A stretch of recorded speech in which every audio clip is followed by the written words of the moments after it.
Hello, and welcome to the Tip of the Ice-Burgh podcast, brought to you as always by InsideThePenguins.com. I'm your host, Nick Berlansky, joined as always by Nick Horwat here on this Monday, July 25th. We are getting into the dog days of summer. We're in the dog days of summer. We said that last week. This is the time where we now have about 6 weeks between now and even an inkling of a training camp story. There's still some stuff to be done if you're general manager Ron Hextall, at least it seems that way, but we'll discuss everything. He did get something done late last week, which was the Kasperi Kapanen deal. Horwat, that's where we're going to lead off this show. Kasperi Kapanen signs with the Pittsburgh Penguins 2 more years at $3.2 million, avoiding salary arbitration that was scheduled for later this week on July 30th. So what were your reactions to the deal, especially considering he didn't take a pay cut and he didn't get a pay raise? He's making the exact same amount as he did last season. Man, it made me angry. Because you know what's going to happen, right? Dan Heinen still hasn't signed. No. And this whole talk at the beginning of the offseason was, okay, we're going to re-sign Heinen and let Kapanen walk, or Kapanen's going to make league min at his level and for a year, walk him to UFA, go from there. One or the other. Well, now we are back with Kasperi Kapanen, and Dan Heinen is still a free agent, and we're paying Kapanen, the same amount. What's going to happen that's really going to make me mad, and the point I'm trying to get to here, Heinen's going to sign for less. Heinen is going to sign for less money than that, and that is going to make me furious. I'm going to say it, I don't care. The Penguins disappointed me. This is a bad deal.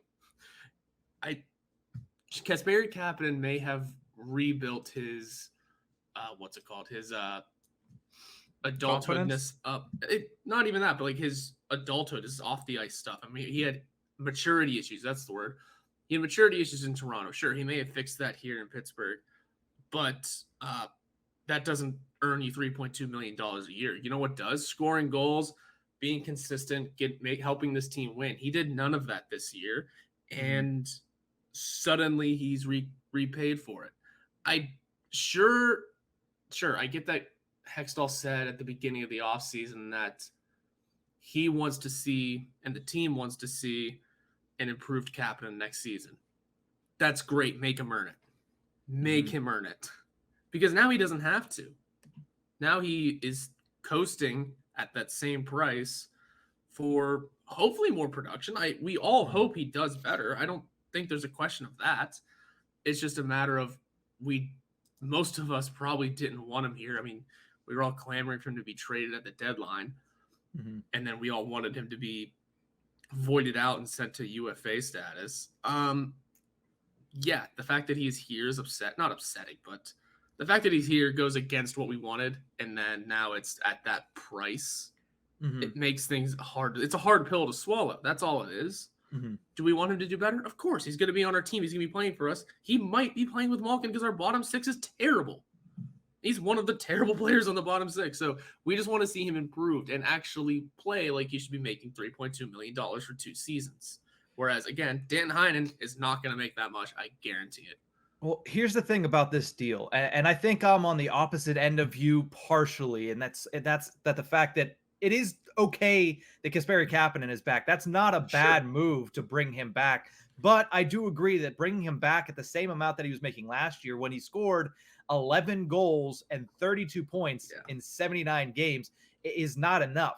Ideally, he is your best bottom 6 guy this year. That is where you need Kasperi Kapanen, but you're paying him as if he is that swing man between the bottom 6 and the top 6. If an injury happens, we all know that it's going to be Kasperi Kapanen that gets bumped up, but that's for lack of a better option.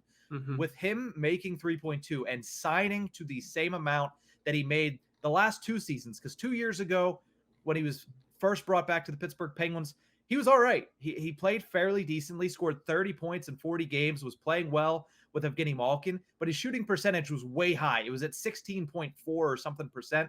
Last year, I will say, it was a lot lower than his average. It was at, I believe, 8%. So I would expect him to finish somewhere in between there, and I would expect him to be better this year. I think he'll put up more than 32 points.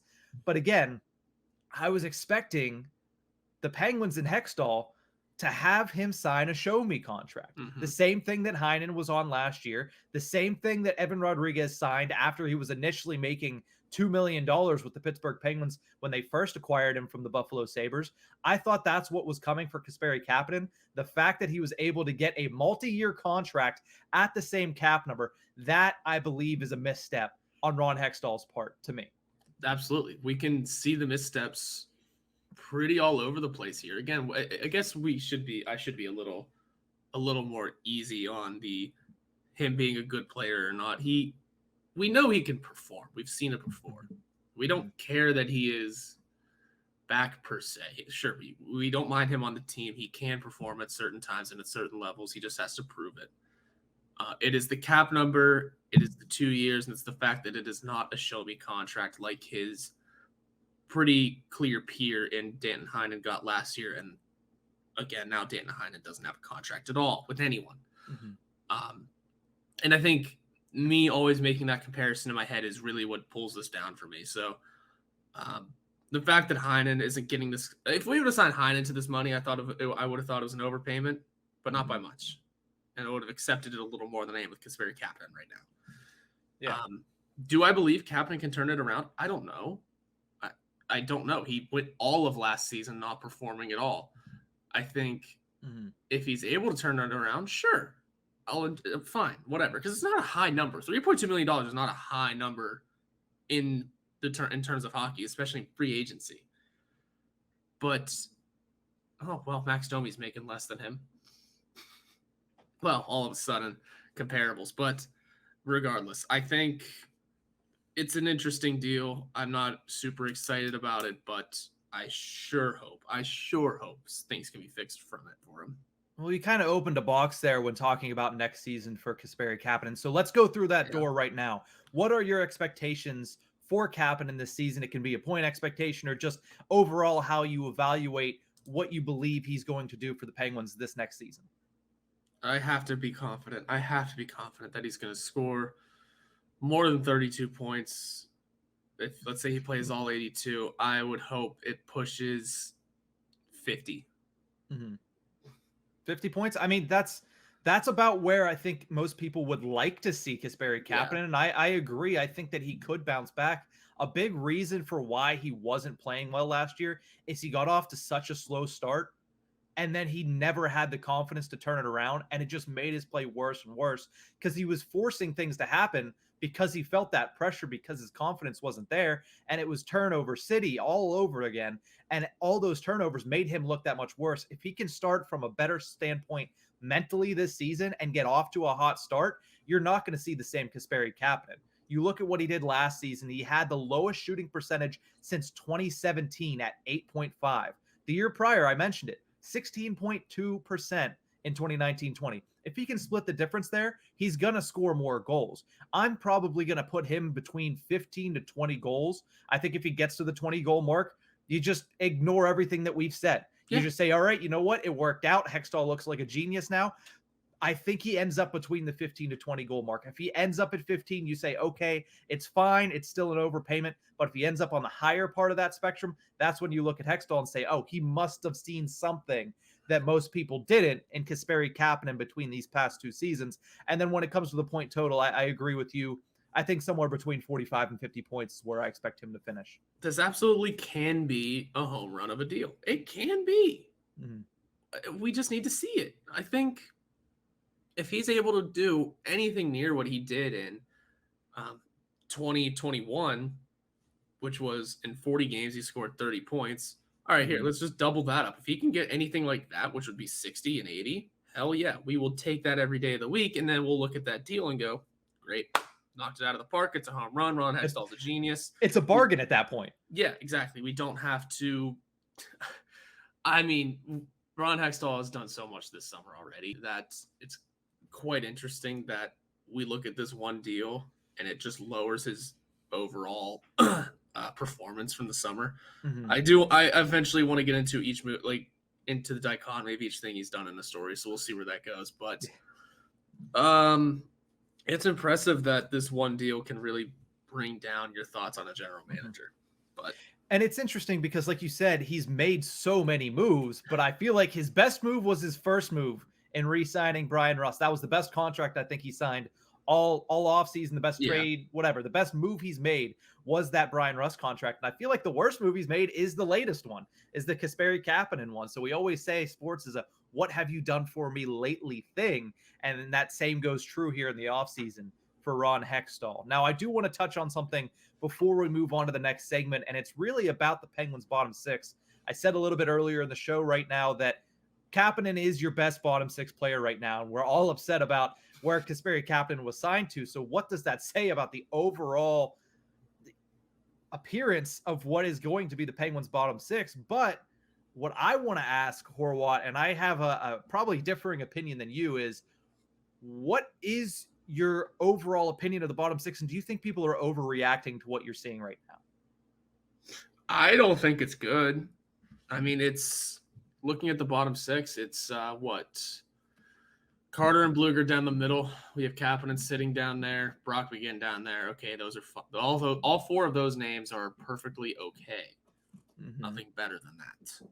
Teddy Bluger's pretty good. But then you start filling in with possible Ryan Poehling. Josh Archibald was listed by name by Ron Hextall as someone who's going to be in the bottom six, so that's scary. Mm-hmm. Drew O'Connor might squeeze in there. Other names like Radim Zahorna might squeeze in. And we'll talk about some of these guys in the next segment too. Yeah, but like I really am just trying to list off the names that could go into the bottom six. And Drake Caggiula, these are all question marks. Mm-hmm. And even, I mean, in reality too, Brock McGinn's kind of a question mark, and Kasperi Kapanen's a huge question mark. Suddenly you have Jeff Carter, who's old, Teddy Bluger, who's good and deserves more time, and then 4 question marks on their wings. Way to go. It looks not good. I'm not a fan of it, because in what world are we going to see regular player Josh Archibald? This isn't the Arizona Coyotes, man. Mm-hmm. This is the Pittsburgh Penguins, who lived and died on their bottom six for 2 straight cup victories. Josh Archibald included in that, but not as a regular piece. Mm-hmm. He was a fill-in, and he wasn't even the 13th forward in that situation. He did not play that much. So it's scary as hell to see our bottom six look like this. It's just not fledged out. If anyone, ironically enough, he might be the one that plays the least out of the names I've listed. I want to see what Drake Caggiula can do on this team in the bottom six. I like him as an idea down there on the 4th line. Everyone else, I just don't know what to do with. Yeah, he had a lot of promise as a depth piece in Edmonton, but we all know how depth pieces in Edmonton usually pan out. That's why I want to give him a shot here. Yeah, nonetheless, you still don't know. That's kind of a mystery box. Same with Archibald, because neither of those two guys really played at all last season. But here's my take, and I do think people are overreacting, but here is my take. It is bad. It looks really bad right now when you put the bottom six together, whatever configuration you have, whoever you have as the 3rd line center, 4th line center, any of the wings, it is a bad bottom six as of now. But I do think people are overreacting because it's the projecting starting lineup for the beginning of the regular season. And when have we ever seen the starting lineup at the beginning of the season look identical or even somewhat similar to the one at the end of the season, particularly in the bottom six? There are so many opportunities for additions throughout the season. Not only is there stuff like waiver claims. We saw Mark Friedman get claimed off of waivers. All of a sudden, he's been our 7th defenseman for the past year and a half, a really good addition as well. You have waiver claims. You have trade opportunities, specifically whenever teams start to realize that they're not going to make the playoffs. Like, who knows? Maybe the Senators have a really bad start to the season. They're not going to make the playoffs. And some of these guys get easier to acquire, or some of these guys that you're trying to get rid of get easier to trade, a la Marcus Pettersson, which opens up opportunities for additions. Here's my overall point. This is the projected starting lineup. It will be so vastly different by the time the playoffs roll around. And I guarantee you, whether or not the Penguins' bottom six is good does not scare me in the least about the playoffs, because you look at their top six, you look at their goaltending, and you look at what their defense will be. I think the Penguins will, at the very least, be in the conversation at that point of the season. And the organization and the bottom six will look vastly different. I didn't even mention the fact that there is opportunity for younger players to come in And all of a sudden, over summer, they've matured, they've gotten better, and they hit their own. They hit their stride. Sam Poulin is a candidate for that. Puustinen is a candidate for that. Nathan Legare is a candidate for that. Am I saying that you should expect these guys to come up and be bottom 6 stalwarts by the end of the season? No. But is there a chance that one of the 3 of them hit?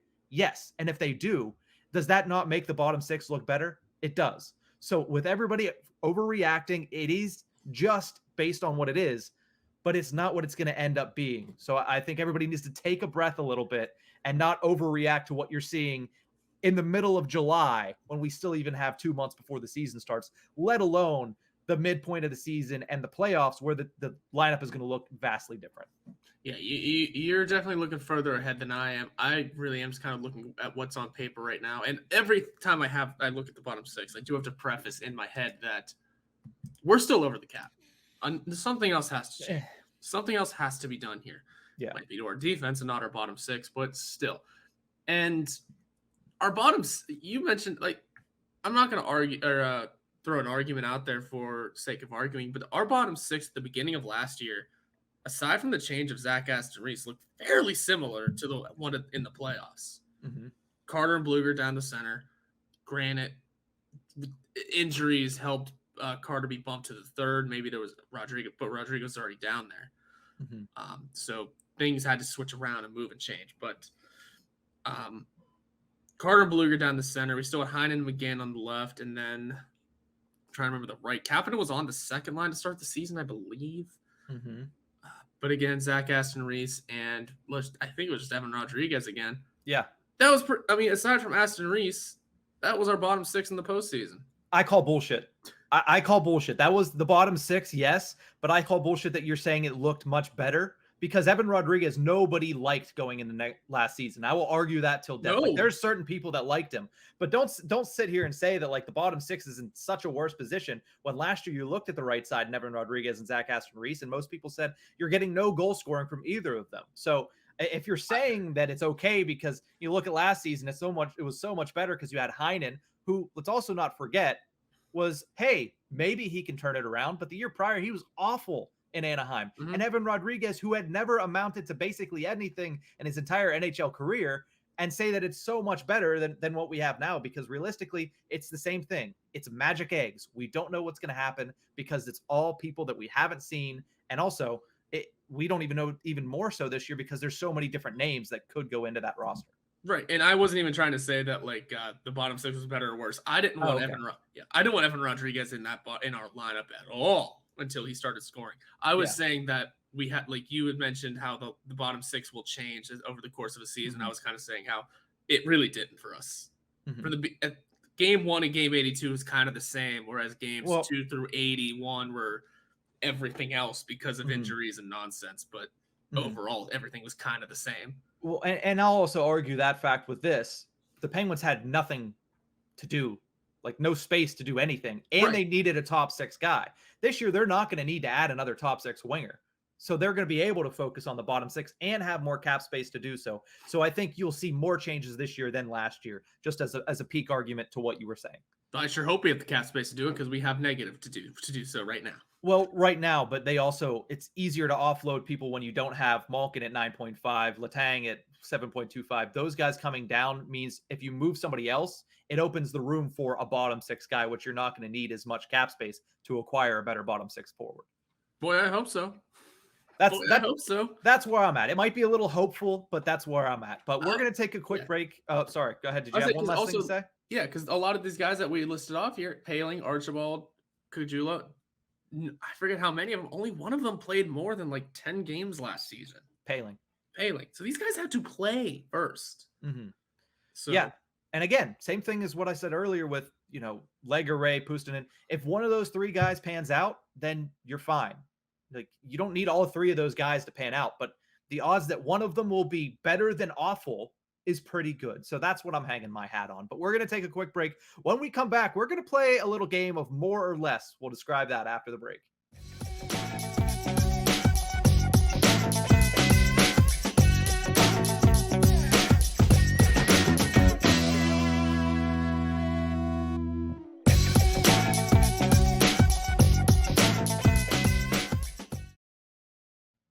Welcome back to the Tip of the Ice-Burgh podcast, brought to you as always by InsideThePenguins.com.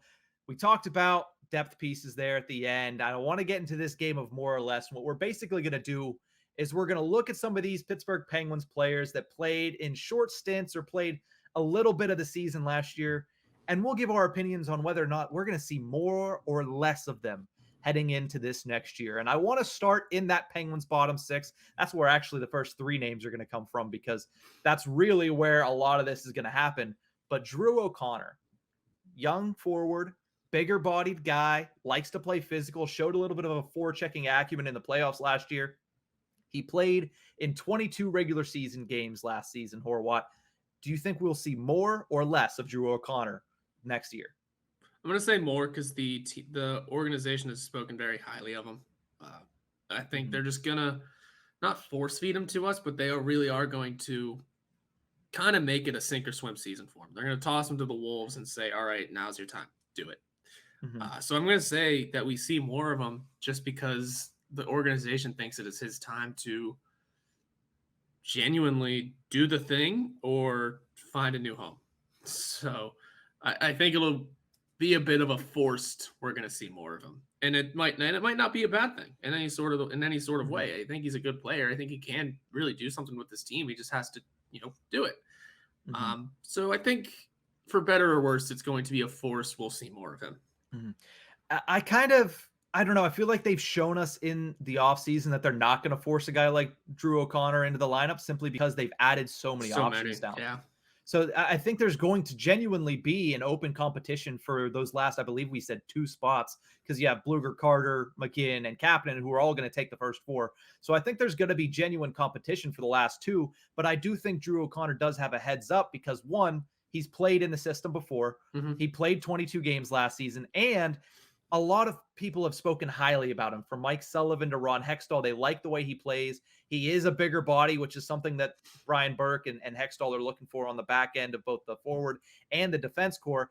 But he also does bring a little bit of an offensive punch, more so than Zach Aston-Reese, probably less than Danton Heinen. That's where he's going to fit in, probably closer to the Zach Aston-Reese number than anything Danton Heinen did, because he hasn't had a great season last year. But I think he does have a true shot to make the team out of camp. And if he does make that team out of camp, I think we see more than 22 games of Drew O'Connor. That's where I fall in this conversation. And if he remains healthy, I can see him playing at least 50 games next season. Yeah, I could see that too. He'll become a fixture in the bottom 6 for sure if he comes up and improves based on what we saw last year. I liked the way he played in the playoffs. I don't know if you remember. I know he didn't play very much, but I liked the way he played in the postseason. I thought that he was really good on the forecheck. I thought he played defensive-minded. I know he only had I think 6 or 7 minutes a game, but when he was out there, he was noticeable. And in a playoff series, that's so vastly important, especially from a guy who's probably going to maintain time on your 4th line. Yeah. As long as he's able to suck up the minutes the correct way and not be not just needing help on the ice and can do things himself, he'll be a bonus. He'll be a benefit. And I said the more just because if Ron Hextall lists you by name, i.e. Josh Archibald as well, you stick out in my head as, all right, you are someone that the team is going to focus on. Through hell or high water, something's going to happen with you. And that's kind of the path I'm taking with Drew O'Connor here, that while he is definitely earning his spot, and I agree with this one, it's just going to feel a little forced at times, and that's no big deal to me. And here's the thing as well. That youth isn't going to hurt either. We talked a lot on the last episode. Having a young forward in the bottom 6 is not going to hurt either. Exactly. So let's talk about somebody else a little bit on the younger side. Let's talk about the Big Z, Radim Zohorna. Played in 17 games last season. Horwat, this might be a hot take. I think he plays in less than 17 games this year. Me too. We've just added too many names. And it feels like he was kind of losing his luster to the Penguins organization to begin with last year, didn't it? Yeah, because what was he supposed to be as an NHL player? That's the other thing, too. He came in as this big guy, 6'7". He came as this giant forward that can skate. Okay, what can he do? Mhm. Is he a goal scorer? Well, he hasn't done too much of that. All right, he's got a big body. Does he lay hits? Is he a grinder? He hasn't done Mhm. much of that either. Is he a net front? Not really. What does he do? Nothing against Zahorna. He's been fun to watch play. He's been a Mhm. decent contributor. He's been a good call-up piece. But just what kind of player is he supposed to be? Because I noticed this last episode, he's what, 27 now? Yeah, Yeah, he's on something the like that. 26. He's on the older side and kind of needs to really lay claim to the kind of player he's going to be. Mhm. And that has already needed to have happened, I think. Yeah. Define yourself as you are this, you are that. Because he's not much of anything. He's just kind of guy. Mhm. And that's not ideal. Now, don't get me wrong. Again, you're only playing 17 games, but we still have to know what we're getting Mhm. because we need to put you in the right spots, put you in the right situations. I mean, in 17 games, he was a plus 12, which is kind of impressive enough. Yeah. But again, with 6 points, you just want to see more. And it seems like looking at his Wilkes-Barre numbers, well, last season's at least, he's a goal scorer, 12 goals, 9 assists, and that's what he can be. But we haven't really seen it here too much. It's hard when you're this big, by the way, because hockey is so not a big bodied sport anymore.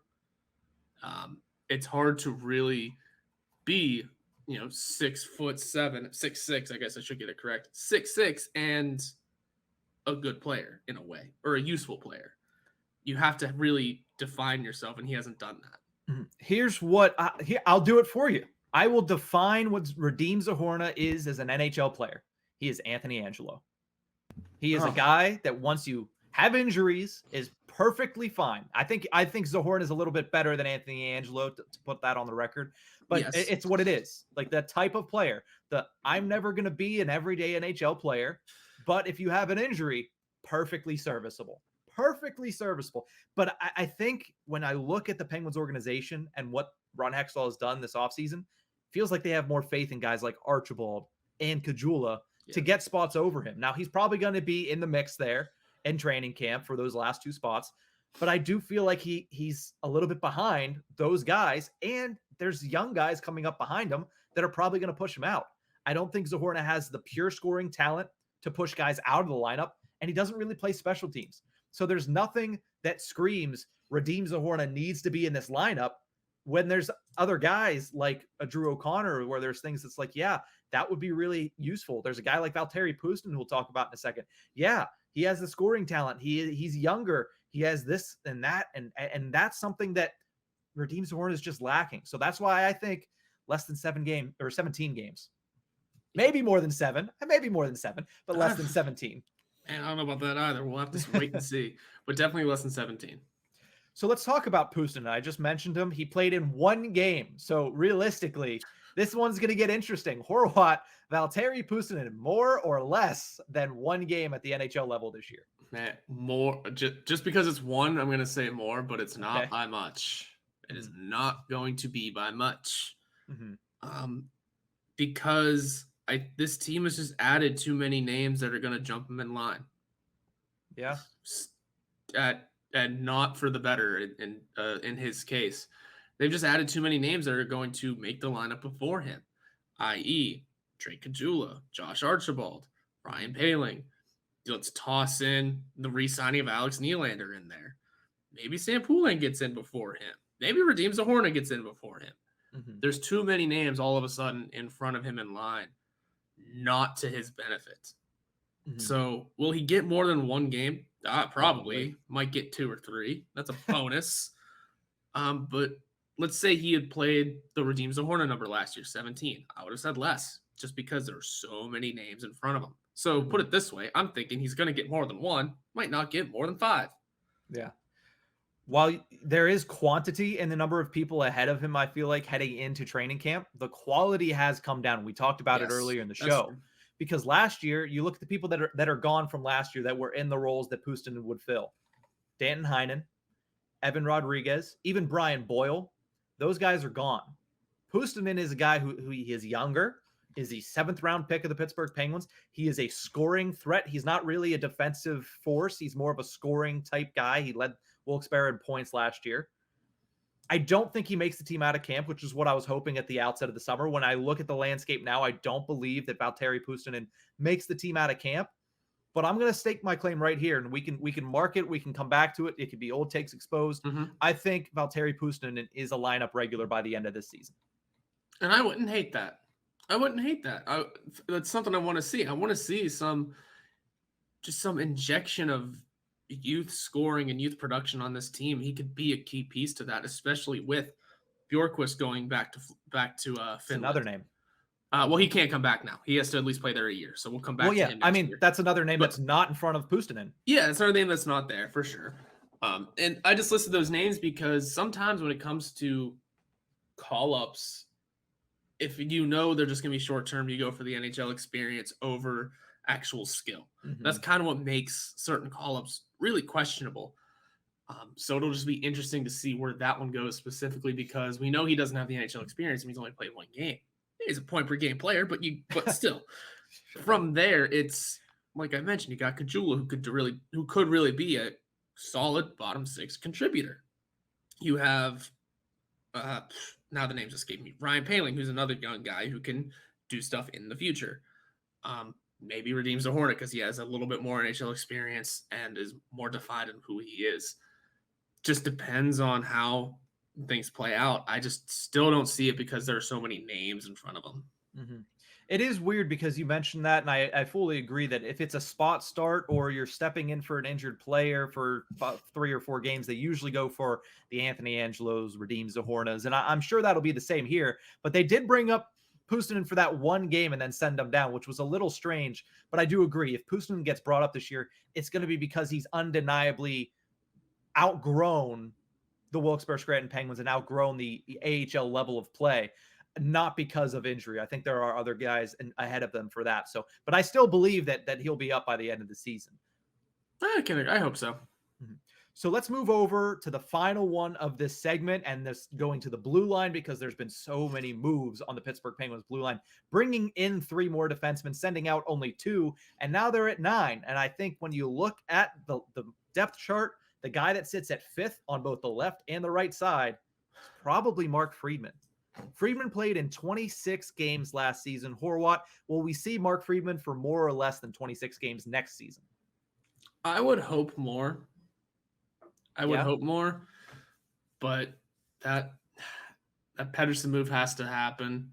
I think, oh man, but some of the things that have been said about this defense that it might be set in stone now is kind of freaky. I mean, Mike DeFabo did have a very good point on the Fan not too long ago that, okay, trade Pedersen.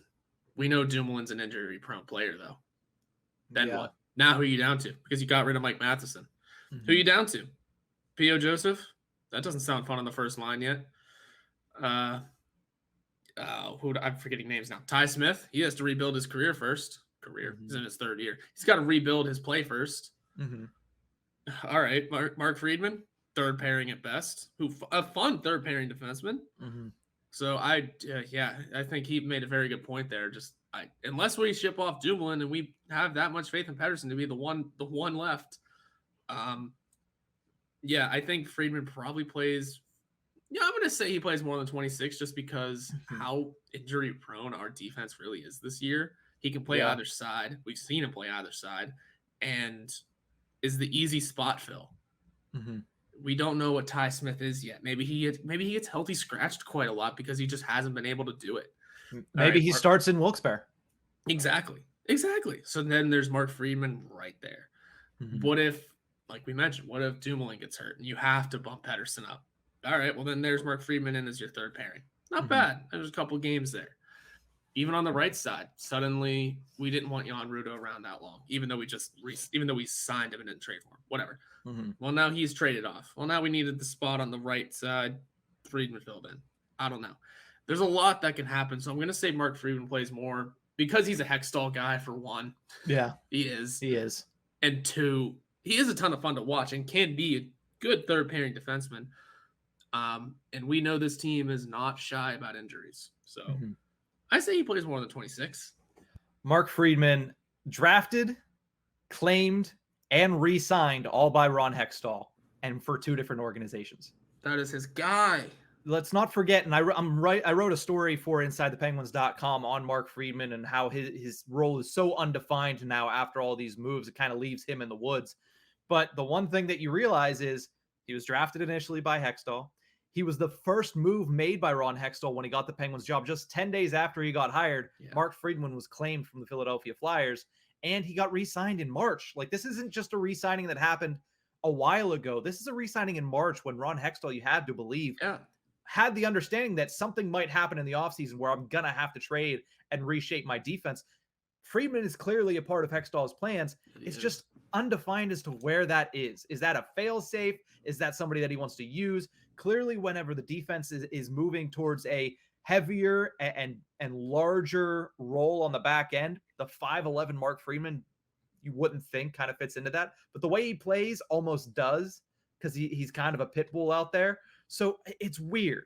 I'm going to say less because it seems like he is number 9 of 9 NHL-ready defensemen right now. And even if a trade happens, he is number 8 of 8 NHL defensemen.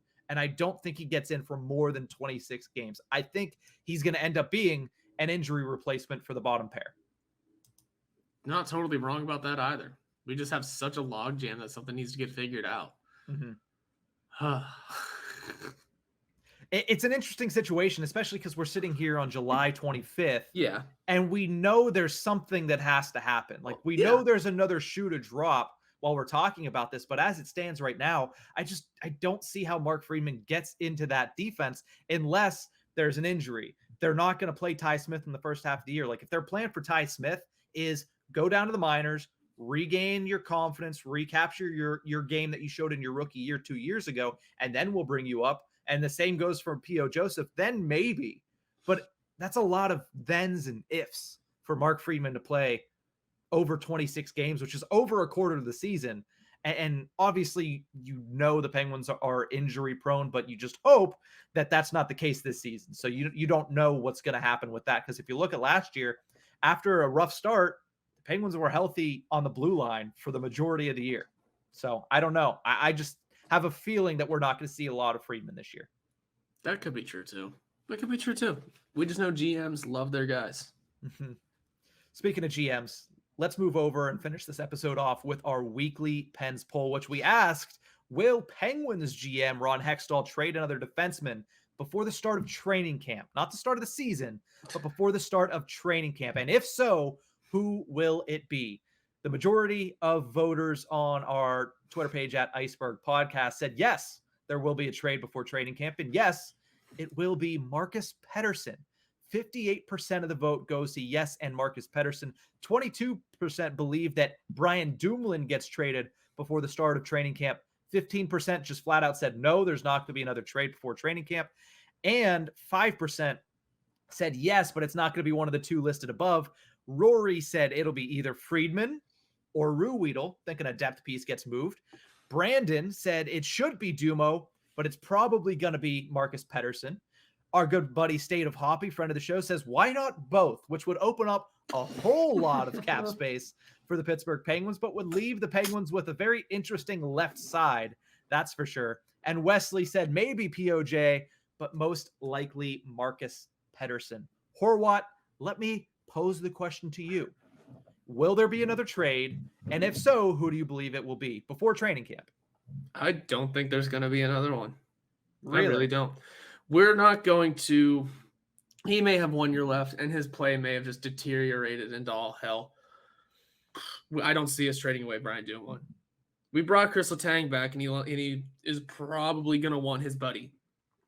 So I don't see him going anywhere.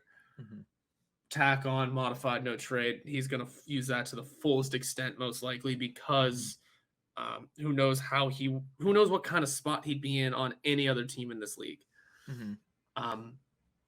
Then there's Marcus Pettersson. Like I had mentioned before, Mike DeFaba made a great point. What if Dumoulin gets hurt and you're down to, again, first line left defense, P.O. Joseph, second line, Ty Smith, third line, Mark Friedman. Suddenly, oh my goodness, you're getting turnstiled. Nothing against those guys. I'm sure they're all great at defense, but they're all question marks in the NHL still. especially as a first pairing guy. Oh yeah, especially as first, second pairing guys for those two. Mm-hmm. That's questionable. That is very questionable.